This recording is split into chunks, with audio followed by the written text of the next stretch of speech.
আসসালামু আলাইকুম, বিসমিল্লাহির রহমানির রহিম। আজকে বাচ্চাদের জন্য প্লেটার রেডি করলাম।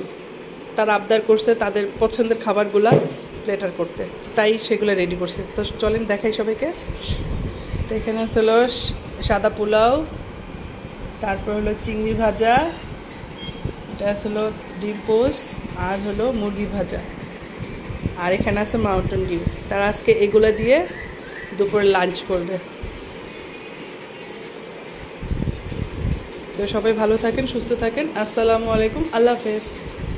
আমরা কিছু আবদার করি নাই এর আগে। আরে পাগল।